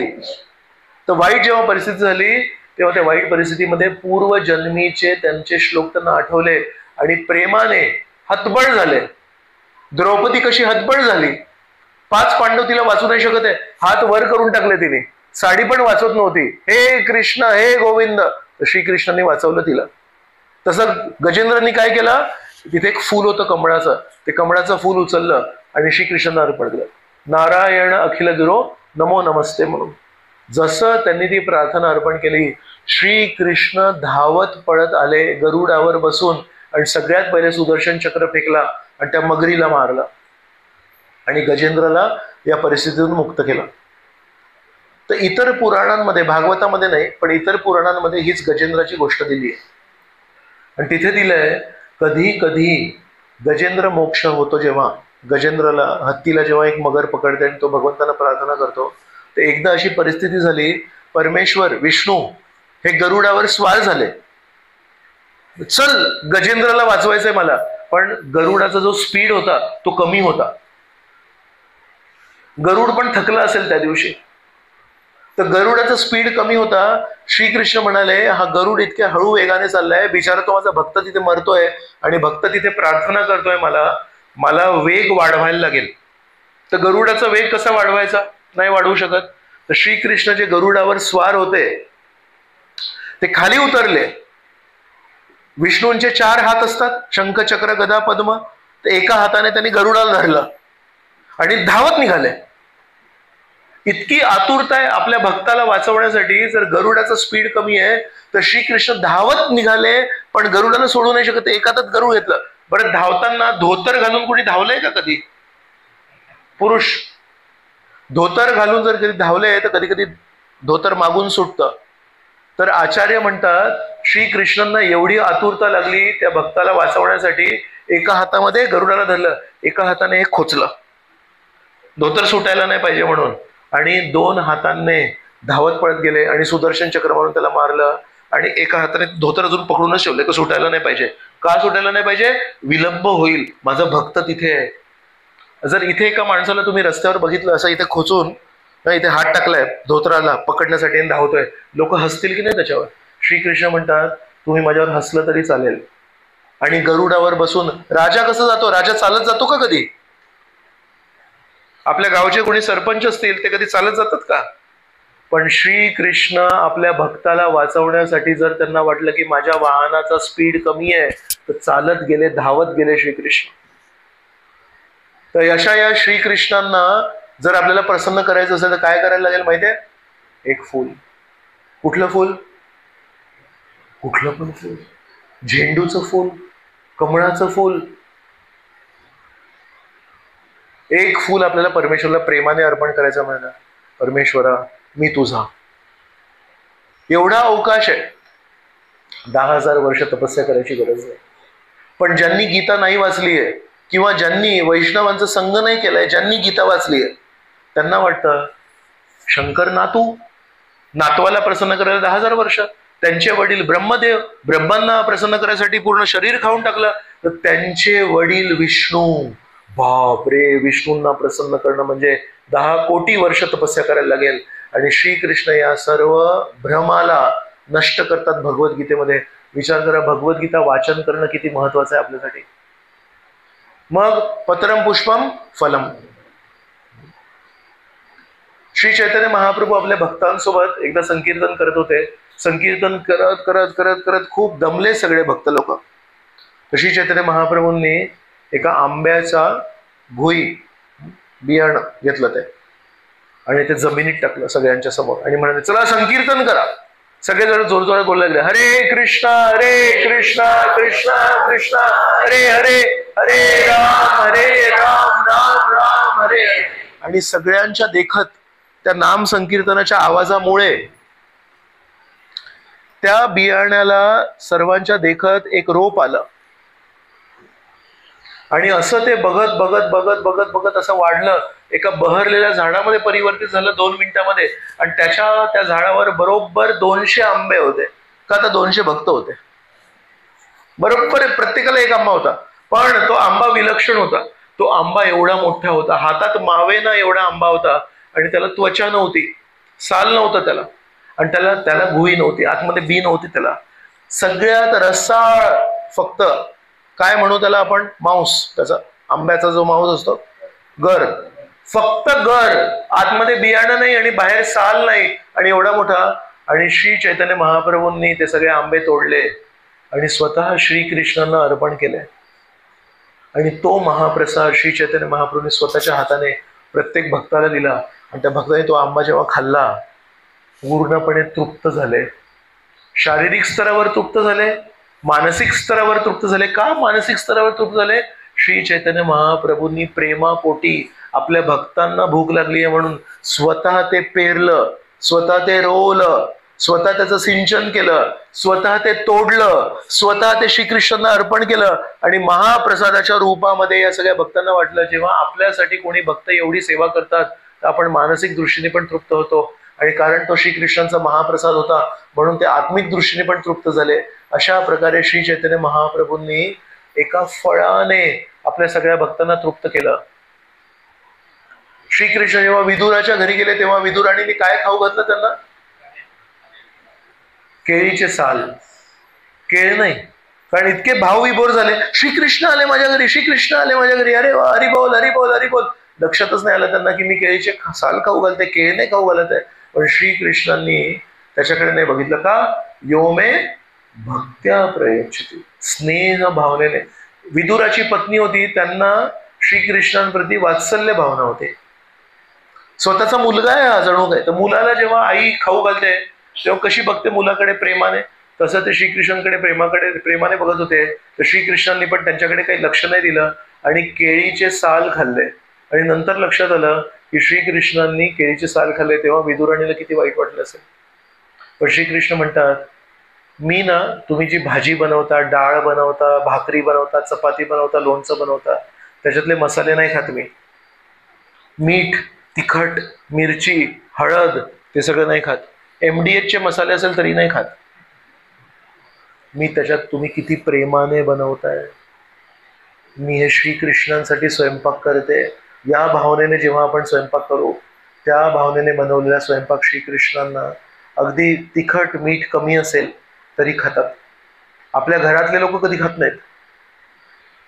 घरातले लोक म्हणतील, काय तुला स्वयंपाक येतो की नाही, मीठ नाही, तिखट जास्ती, तेल कमी. पण श्रीकृष्ण एका शब्दाने कधी काही तोंड नाही करत आणि ते खातात. म्हणून पत्रम पुष्पम फलम.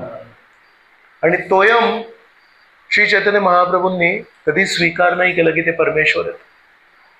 पण एक असा प्रसंग आला जेव्हा त्यांच्या सगळ्या भक्तांनी त्यांना म्हटलं की तुम्ही अशा प्रकारे नेहमी नाकारता की तुम्ही भगवंत आहात, तुम्हीच तर आहात. कृष्ण वर्णम तुषा कृष्णम सांगोपांगास्त पार्षदम यज्ञ संकीर्तनई प्राये यजंती ही सुमेधसा. 11व्या स्कंदामध्ये वेगवेगळे युग अवतारांची शृंखला दिली आहे. त्याच्यामुळे काय दिलं? कलियुगामध्ये काय? कृष्ण वर्णम, हे व्यक्ती नेहमी कृष्ण कृष्ण कृष्ण करतात.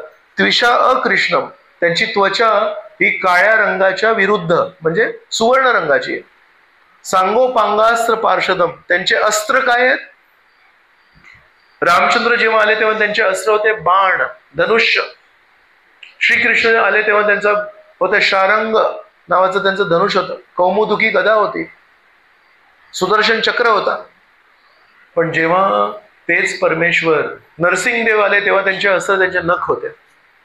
आणि तेच परमेश्वर जेव्हा कलियुगात येतात तेव्हा विचार करतात, रावण आहे आता हिरण्यकश्यपू आहे. आपल्यामध्ये जे गुण आहेत रावणासारखेच तर आहेत, हिरण्यकश्यपू सारखेच तर आहेत. तर सज्जन कोण आहे? भरत कुठे आहे? का भरत? प्रल्हाद आहे का? तर जर नरसिंह, राम आणि कृष्ण आजच्या या आधुनिक युगात आले तर सगळ्यांना मारायला लागेल, पण सगळ्यांना मारून चालणार नाही. म्हणून कलियुगातले जे युग अवतार आहेत ते राक्षसांना नाही मारत, ते असुरांना नाही मारत, ते प्रत्येक मनुष्याच्या हृदयात असलेल्या असुरी प्रवृत्तीला मारतात. आपल्यामध्ये जो रावण बसलाय, जो इकडे तिकडे नजर आपली चालत असते, त्या प्रवृत्तीला मारतात. म्हणून कसे मारतात? संग उपअंग अस्त्र पार्षदम. त्यांचे अस्त्र कोण आहेत? त्यांचे भक्त लोक.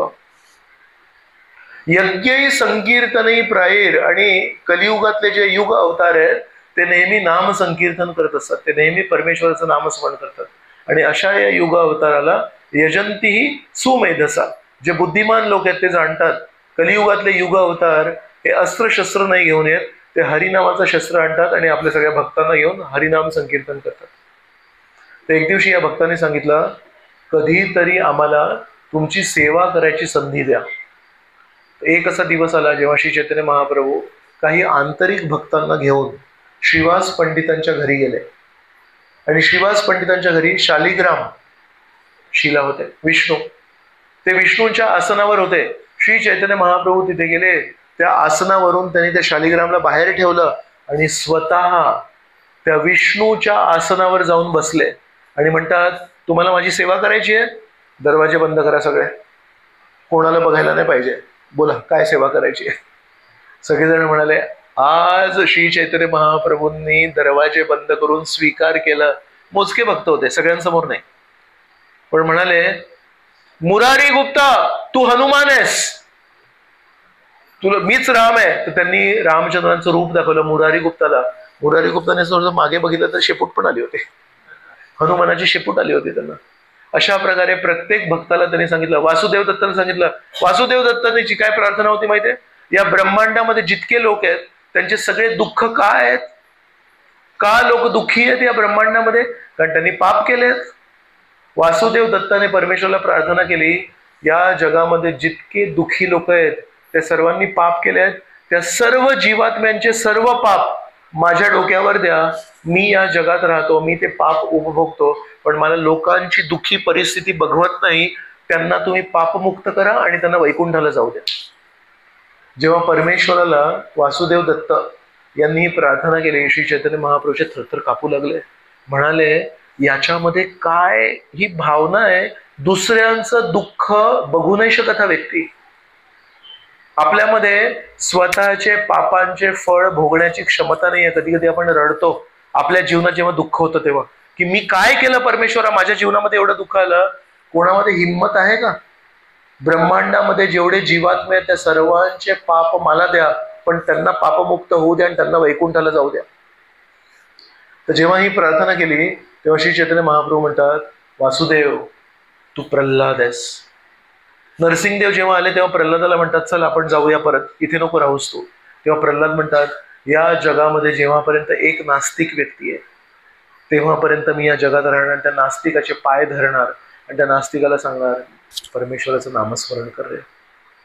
परमेश्वराला विमुख होऊन कधी तुला सुख नाही मिळणार. माझे स्वतःचे वडील या ब्रह्मांडाचे मालक होते. माझे वडील जेव्हा राजसिंहासनावर बसायचे तेव्हा मोठमोठे देवी देवता समोर बसायचे, आणि जेव्हा यांची भुई अशी वर व्हायची तेव्हा सूर्यदेव आणि चंद्रदेव भ्यायचे. मी माझ्या वडिलांना बघितलंय कसं राज्य केलं. त्या माझ्या वडिलांना परमेश्वराने एका क्षणामध्ये नखांनी चिरफाड केली. कृपया नास्तिक होऊ नकोस. तर वासुदेव दत्ताला बघून म्हणाले, वासुदेव तू प्रल्हाद आहेस. अशा प्रकारे वेगवेगळ्या भक्तांची त्यांनी पण स्तुती केली. आणि सगळ्यांची स्तुती स्वीकारल्यानंतर, सगळ्यांचं त्यांचं रूप दाखवल्यानंतर श्री चैतन्य महाप्रभू आपल्या भक्तांना म्हणतात, आता त्या श्रीधरला घेऊन या. तर सगळे ते मोजके भक्त होते, सगळ्यांना एकमेकांची नावं माहिती होतं. तुझं नाव तर श्रीधर नाहीये, तुझं पण नाव श्रीधर नाहीये, तुझं पण नाव श्रीधर नाहीये, तो कोण आहे श्रीधर? तर कुजबूज चालू झाली, श्रीधर कोण आहे? कारण श्री चैतन्य महाप्रभू म्हणतात त्या श्रीधरला पण घेऊन या. पण श्रीधर कोण आहे ते तर माहिती पाहिजे. मग श्री चैतन्य महाप्रभूंना म्हणतात, कोण आहे हा श्रीधर? आम्हाला नाही माहिती श्रीधर नावाचा कोणी व्यक्ती आहे का? म्हणे, या गंगा नदीच्या काठाकाठाने जा आणि जेव्हा गाव संपेल, जेव्हा जंगल सुरू होईल तर जंगलाच्या आतमध्ये जा आणि त्या जंगलाच्या आतमध्ये तुम्हाला अर्ध्या रात्री, हे सगळं अर्ध्या रात्री चाललंय. कारण कसं करायचंय, ही पूजा कशी करायची आहे, एकांतात करायची, कोणाला माहिती नाही पडायला पाहिजे. तर याला म्हणतात महाप्रकाश लीला, सप्तप्रहरीय लीला म्हणतात त्याला. ही अर्ध्या रात्री चालू होते. तर अर्ध्या रात्री श्री चैतन्य महाप्रभूंनी सांगितलं त्या श्रीधरला घेऊन या म्हणून. हे सगळे भक्त गंगा नदीच्या काठाने निघाले आणि वाट बघतात काय, तर अर्ध्या रात्री तिथे मध्ये जंगलामध्ये त्यांना आवाज ऐकू आला, हरे कृष्ण कृष्ण कृष्ण हरे हरे, हरे राम राम राम हरे. म्हणजे हाच तो श्रीधरचा आवाज. तर त्या आवाजाच्या दिशेने गेले. जंगलामध्ये जिथे कोणी राहत नाही तिथे एक झोपडी होती, लहानशी झोपडी होती. त्या झोपडीच्या आतमध्ये काही सामान नाही. गरीब माणूस होता श्रीधर, हाडकुळा होता, असा बारीक होता एकदम. आणि तो त्या झोपडीमध्ये बसून अर्ध्या रात्री हरिनाम घेत होता. हे सगळे भक्त आले आतमध्ये, म्हणतात तुझं नाव श्रीधर का? म्हणाले हो. तुला श्री चैतन्य महाप्रभूंनी बोलवलंय? हो का, मला कशासाठी बोलवलंय? म्हणे नाही, श्री चैतन्य महाप्रभू म्हणतात की श्रीधरला घेऊन या म्हणून. त्या श्रीधरकडे एकच संपत्ती होती. कोणाला ऐकायचंय काय संपत्ती असेल त्याच्याकडे? लोखंडाचा एक लोटा, तांब्या म्हणतो ना, तांब्या, लोखंडाचा तांब्या होता. का? पितळ्याचा नव्हता, कास्याचा नव्हता, लोखंड म्हणजे सगळ्यात स्वस्त. इतका गरीब होता श्रीधर, त्याच्याकडे लोखंडाचा तांब्या होता. अजून काहीच भांडी नव्हती. म्हणजे काय माहितीये, सकाळची शौच क्रिया करायला तांब्या लागतो ना, शेतात जायला, त्यासाठी तोच तांब्या होता.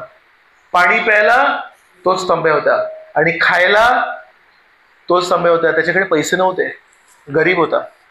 तर जेव्हा श्री चैतन्य महाप्रभू एकदा श्रीधरच्या घरी गेले तेव्हा ते म्हणतात, श्रीधर मला तहान लागली आहे. तर श्रीधर म्हणतो हो बरोबर आहे, काहीतरी देतो तुम्हाला. तेवढ्यात त्यांनी श्रीधरचा तो तांब्या बघितला. लोखंडाच्या तांब्यामध्ये जेव्हा पाणी ठेवतो तर लोखंडाच्या तांब्याचं काय होतं, गंज लागतो त्याला. आणि गंजातला भांड्यातलं काही पाणी किंवा अन्न आपण खातो का कधी? श्री चैतन्य महाप्रभूंनी तो लोखंडाचा तांब्या बघितला आणि म्हणाले, अरे पाणी मिळालं मला. तो घेतला आणि इतक्या पटकन घेतला, श्रीधरला कळलंच नाही काय चाललंय. तो घेतला, गोड गोड गोड गोड गोड गोड गोड गोड गोड गोड पूर्ण पाणी प्याले. आणि श्रीधर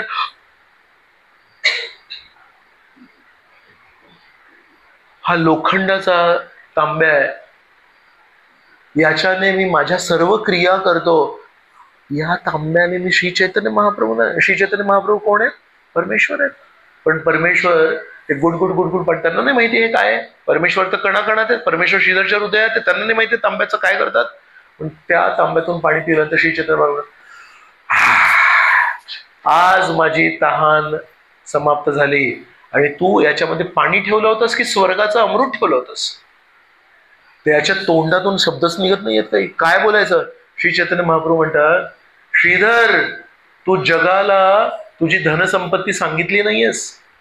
जगाला वाटतं की तू या गावातला सर्वात गरीब माणूस आहेस, पण आज मला सगळ्यांना सांगायचंय की तुझ्याकडे श्रीकृष्णांच्या प्रेमाची सगळ्यात मोठी संपत्ती आहे. आणि म्हणून तुझ्या घरी जो लोखंडाचा तांब्या आहे त्याच्यामध्ये पाणी टाकून ते पाणी नाही राहत, ते अमृत राहतं. आणि म्हणून ते अमृत मला प्यायचं होतं आणि म्हणून मी तुझ्या घरी आलो आणि म्हणालो की मला तहान लागली आहे, आता मी तृप्त झालो. म्हणून त्या दिवशी श्री चैतन्य महाप्रभूंनी ते लोखंडाच्या तांब्यातलं पाणी पिऊन म्हणाले, याच्यापेक्षा चविष्ट आणि याच्यापेक्षा चांगलं प्राणी मला नाही मिळालं. का बरं? काय विशेष होतं त्याच्यामध्ये? सुदाम्याने जेव्हा पोहे आणले त्या पोह्याला श्रीकृष्णांनी जबरदस्ती काढले.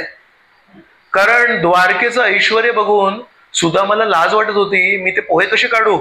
तर श्रीकृष्णांना माहिती आहे आता सुसंस्कृत माणूस आहे, म्हणले सुदामा तू माझ्यासाठी काही आणलंस का? सुद्धा म्हणतात नाही नाही काय नाही आणलं. कुठे काय आणलं? अजून लपवतायत, कारण ते पोहे दाखवू शकत नाही. 4 घरी भीक मागून ते पोहे पण एका घरातले नव्हते, मिक्स व्हेरायटीचे पोहे होते ते. तर लाज वाटत होती सुदाम्याला. तर नाही नाही मी कुठे काढलं? हा, श्रीकृष्णांनी असा हात टाकला आणि सुदाम्याला कळायच्या आधी ते बाहेर काढले, ती पोटली उघडली. सुदामा म्हणतोय नको नको नको, पण श्रीकृष्णांचा हात कोणी धरू नाही शकत. जर श्रीकृष्णांना काही करायचं तर कोणी थांबवू शकतो का श्रीकृष्णांना?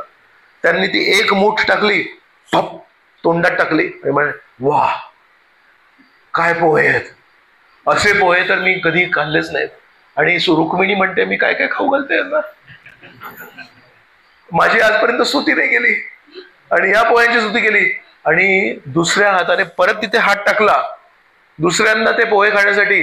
रुक्मिणीने हात धरला श्रीकृष्णाचा, नाही खायचा. का नाही खायचा? कारण रुक्मिणी म्हणते पूर्ण जग तुम्हाला अर्पण करण्यासाठी रांग लावतात. तिरुपती बालाजीचं मंदिर आहे, तिथे लोक 6 तास उभे राहतात, म्हणतात आम्हाला काहीतरी तिरुपती. ते तिरुपती बालाजी स्वतःने हक्काने त्या सुदाम्याचे पोहे चोरी करून त्याच्या डोळ्यासमोर जबरदस्तीने खातायत. तर म्हणतात तुम्ही एक जो घेतली ना मूठ, त्याच्यामध्ये मी माझं सर्व ऐश्वर्य त्याला देऊन टाकलं. रुक्मिणी कोण आहे? लक्ष्मी आहे. तर लक्ष्मी काय म्हणते, या गरीब भिकाऱ्याला मी सगळं देऊन टाकलं आता, कारण तुम्ही याच्यावर एवढं प्रेम करता की तुम्ही जबरदस्ती त्याचं घेताय. तुम्ही जर आता दुसरी मूठ घातली, मला त्याला द्यायला काही नाही उरणार, मला भीक मागायला लागेल. कोणाला भीक मागायला लागेल? लक्ष्मीला कधी भीक मागायला लागते का? लक्ष्मी म्हणते दुसरी मूठ पोह्याची घ्यायची नाही, मला कटोरी घेऊन जायला लागेल बाहेर, दे दे बाबा, म्हणून घेऊ नका. तर श्रीकृष्ण म्हणाले बिचारी माझी बायको बाहेर भीक मागायला लागेल तर नाही घेत दुसरी मूठ. म्हणलं ठीक आहे, ठेव तुझे पोहे म्हणून. श्रीकृष्णांना काय पसंत आहे? तर सुदाम्याचे पोहे खाल्ले, तसं श्रीधरच्या लोखंडाच्या तांब्यातलं पाणी प्यायले श्रीकृष्ण. तर म्हणून पत्रम पुष्पम फलम तोयम योमे भक्त्या प्रयच्छती तद अहम भक्ती उपरितम अश्नामी प्रयतात्मनः. 10,000 वर्ष तपस्या करण्याची गरज नाहीये. थोडं प्रेमाने तुळशीचं पान, एक फळ, एक फूल आणि पाणी अर्पण करा. काही श्रेष्ठ भक्त आहेत, ते या श्लोकाचा एक खूप गंभीर आणि खोल गहन अर्थ सांगतात. तो सांगू की आपण प्रवचन इथे बंद करूया? कोणाला वाटतं की सांगायला पाहिजे ते हरिबोल बोला.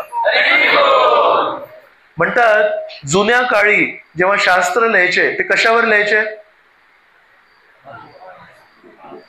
झाडांच्या पानावर लिहायचे, बरोबर? तर म्हणतात पत्रम म्हणजे तुळशीचं पान, पण पत्रम म्हणजे ते पान. पण कुठलं पान? त्या झाडाचं पान ज्याच्यावर कोरून शास्त्र लिहायचे, पुस्तकं लिहायचे. तर श्रीकृष्ण म्हणतात पत्र मला अर्पण कर, म्हणजे एक शाब्दिक अर्थ काय आहे? तुळशीचं पान मला अर्पण कर. पण एक खोल अर्थ काय आहे? की त्या सगळ्या शास्त्रांचं वाचन कर ज्या शास्त्रांमध्ये माझ्याबद्दल ज्ञान दिलंय. बरेच पुस्तक आहेत पुस्तकालयामध्ये, ग्रंथालयामध्ये किती पुस्तकं आहेत तुमच्या, पण त्या किती पुस्तकांमध्ये परमेश्वराचं ज्ञान दिलंय? किती आध्यात्मिक संस्था आहेत आज जगामध्ये जे श्रीकृष्णांची स्तुती करतायत आणि श्रीकृष्णांचं ज्ञान मोफत लोकांपर्यंत पोहोचवतायत आणि म्हणतायत तुम्ही तुमच्या जीवनाचं कल्याण करा, पैसे द्यायची गरज नाही, पण जीवनाचं कल्याण करा. किती संस्था आहेत जे श्रीकृष्णांचं ज्ञान घरोघरी पोहोचवतायत? आध्यात्मिक संस्था आहे, श्रीकृष्णांबद्दल ज्ञान नाही देत कोणी. तर म्हणतात तसे बरेच सारे पुस्तकं आहेत, पण त्या पुस्तकांमध्ये नेहमी कृष्ण नसतात. तर कुठले पुस्तक आहे ज्याच्यामध्ये श्रीकृष्ण किंवा परमेश्वराबद्दल ज्ञान दिलंय? सांगा. एक पुस्तक महिला सांगतील, एक पुस्तक पुरुष सांगतील. भगवद्गीता दुसरं पुस्तक, भागवतम तिसरं पुस्तक, श्री चैतन्य चरितामृत चौथं पुस्तक, रामायण पाचवं पुस्तक, महाभारत. बस, याच्या पुढे जाऊ नका. याच्या पुढे पाप पुण्य कावळा मांजर सगळ्यांची कथा असतात. तर पत्रम याचा खोल अर्थ आहे त्या सर्व शास्त्रांचा आपल्याला गहन अध्ययन करायचंय, वाचन करायचंय, ज्याच्यामध्ये परमेश्वराबद्दल आपल्याला ज्ञान मिळतं. प्रामुख्याने भगवद्गीता आणि श्रीमद भागवतम. भगवद्गीता आणि श्रीमद भागवतम याच्यामध्ये श्रीकृष्णांना समर्पित आहेत. याला कृष्ण कथा म्हणतात. एक कृष्ण कथा असते जी कृष्णाने केली आहे आणि एक कृष्ण कथा असते जी कृष्णाबद्दल केली आहे. तर भगवद्गीता कृष्णाने केलेली कृष्ण कथा आहे आणि श्रीमद भागवत कृष्णाबद्दलची कृष्ण कथा आहे. दोन्ही कृष्ण कथा महत्वाचे आहेत. गीता भागवत करीती श्रवण अखंड चिंतन विठोबाचे. श्री तुकाराम महाराजांनी पण 2 पुस्तकांना खूप महत्व दिलंय, गीता आणि भागवत. तर पत्रमचा खोल अर्थ काय? ते शास्त्र, सगळे शास्त्र नाही, ते शास्त्र ज्याच्यामध्ये श्रीकृष्णांची स्तुती आणि श्रीकृष्णांबद्दल ज्ञान दिले. पुष्पम, पुष्प म्हणजे काय माहितीये, आपण जेव्हा नवीन नवीन भक्ती मार्गाशी जुळतो, परमेश्वरासमोर येतो, तेव्हा आपली वृत्ती कशी संकुचित वृत्ती असते. माझं तुझं असतं, आपण नसतं. मला असं त्यांनी का केलं, त्याला मी बघून घेईन, हीच भाषा बोलत असतो आपण. तर संकुचित वृत्तीची तुलना केली जाते एका कळीशी. कळी एक फूल आहे, पण ते फूल कसं आहे, जे बहरलेलं नाहीये ते फूल आहे, ते संकुचित आहे ते फूल. संकुचित फुलाला काय म्हणतात, संकुचित फुलाला काय म्हणतात, आताच तर बोललो, कळी. आणि ती कळी जेव्हा फुलते, उमलते, तेव्हा अशी पूर्ण फुलते. मग तिचा सुंदर रंग दिसतो, सुंदर त्याचे आकार दिसतो, त्याचा सुंदर सुगंध येतो. तर एका कळीमध्ये आणि एका फुलामध्ये काय अंतर आहे, सुगंध नसतो कळीला, फुलाला असतो. अजून रंग नसतो कळीला, तो रंग फुलाला असतो. अजून आकार नसतो कळीला, तो फुलाला असतो. अजून कळी संकुचित असते, फूल बहरलेलं असतं. तर जेव्हा आपण भगवंतांसमोर येतो, कारण आपली संकुचित वृत्ती असते, माझं तुझं असतं, तर आपण पण एक कळी आहे. जर ही कळी चांगल्या फुलांच्या संगतीत राहिली, चांगल्या वैष्णवांच्या संगतीत राहिली, प्रत्येक कळी उमलते. अशी कुठली कळी आहे जी उमलत नाही? आपण कळी आहे, आपल्यामध्ये सुगंध आहे पण आता तो बंद आहे. आपल्यामध्ये खूप सुंदर आकार आहे पण तो सध्या बंद आहे. आपल्यामध्ये खूप सुंदर सुंदर रंग आहेत पण ते सध्या बंद आहेत. तर काय करायला लागेल? भक्तांचा संग करायला लागेल. चांगले जे बहरलेले उमललेले फूल आहेत त्यांच्याकडून शिकायला लागेल की अरे मी कळी, तू फूल, तुझ्यासारखं बनायला मला काय करायला लागेल.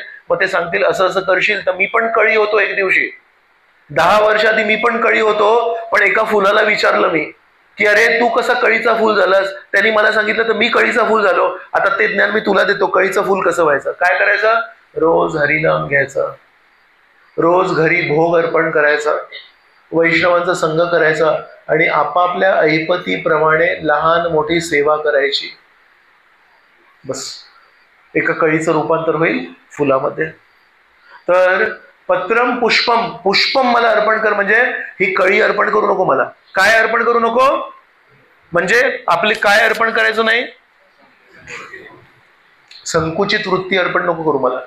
परमेश्वरासमोर जाऊन हा कोण आहे, हा माझा नाही, हा परका आहे, माझं तुझं, तू तू दुसरा, आम्ही तिसरे, हे सगळं नाही करायचं. काय करायचं, काय म्हणायचं मग परमेश्वरासमोर?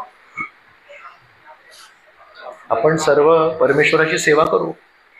आपल्याला सर्वांना मिळून परमेश्वराला प्रसन्न करायचंय. ही भाषा जो बोलतो नैसर्गिकपणे समजायचं की ही कळी उमलली. तर पत्रम पुष्पम म्हणजे काय? विशाल वृत्ती, सर्वांना सामावून घेणारी वृत्ती. या वृत्तीमध्ये येऊन आपण स्वतःला अर्पण करायचं. नंतर काय? फलम. तर फलम म्हणजे काय? एक असतो तो फळ, सफरचंद, केळ, आणि तिसरा कुठला? Dragon fruit. आणि एक असतं कर्मफळ. कर्मफळ म्हणजे सकाळी उठून मी जे काही करीन त्याचं फळ असतं ना काहीतरी. नोकरीला गेल्यावर फळ काय आहे? पगार. व्यवसाय केल्यावर फळ काय आहे? नफा. जो काही आपला कर्मफळ आहे तो आपण श्रीकृष्णांना अर्पण करायला पाहिजे.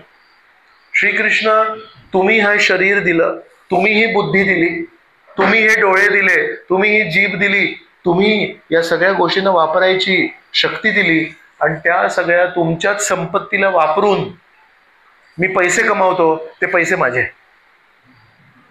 तर आपण आपले कर्मफळ श्रीकृष्णांना अर्पण करायला पाहिजे. आणि चौथी गोष्ट काय? मी पण बघतोय कोण कोण ऐकतंय. पाणी, तोयम, त्याला म्हणतात तोयम. पाणी म्हणजे काय? एक पाणी असं ते नदीतलं पाणी, ते श्रीकृष्णांना अर्पण करायचंय. पण त्याच्यापेक्षा गोड पाणी कुठे आहे सांगू? जेव्हा आपण परमेश्वरासमोर जातो आणि कृतज्ञतेचे अश्रू वाहतो, तर ते कृतज्ञतेचे जे अश्रू आहेत ना ते खारट नसतात, ते आपल्याला खारट लागतात. ते श्रीकृष्णांना अमृताहोनी गोड लागतात. कुठले अश्रू? आणि पूर्ण जग पण अश्रू वाहत असतं. कुठले अश्रू वाहतं पूर्ण जग? दुःखाचे अश्रू. माझ्यासोबत खूप वाईट झालं, याने मला असं केलं, त्याने मला तसं केलं, याने मला लुबाडलं, त्याने मला. पूर्ण जग रडत असतं आणि आपण काय करतो? आपण पण तेच रडगाणं परमेश्वरासमोर गातो. अरे भगवंता, मला असं केलं, मला तसं केलं. भगवंत म्हणे, काय रे तू? पूर्ण जग तसंच रडतंय, माझ्यासोबत अन्याय झाला, मला यांनी असं केलं, मला त्यांनी असं केलं. आणि श्रीकृष्णांसारखे प्रेमळ व्यक्ती, श्रीकृष्णांसारखे प्रसन्न व्यक्ती, श्रीकृष्णांसारखे आपल्याला सर्वांना स्वीकार करणारे व्यक्ती, त्यांच्या समोर पण जाऊन तेच रडगाणं करायचं. ते सगळे पूर्ण गाव रडतंय. ते पूर्ण गाव जे रडतंय, काय रडतात सांगा मला? कशासाठी रडतात लोक? साधारण लोक कशासाठी रडतात सांगा? 10 रुपये वाया गेले. मी 2 सिगरेटी घेतल्या होत्या, 1 सिगरेट खाली पडली, विष वाया गेलं. काय फालतू फालतू गोष्टींसाठी लोक रडतात. आणि आपण पण परमेश्वरासमोर येऊन कधी कधी फालतू फालतू गोष्टींसाठी रडतो. आपल्याला पण अश्रू व्हायचे, पण कुठले माहितीये?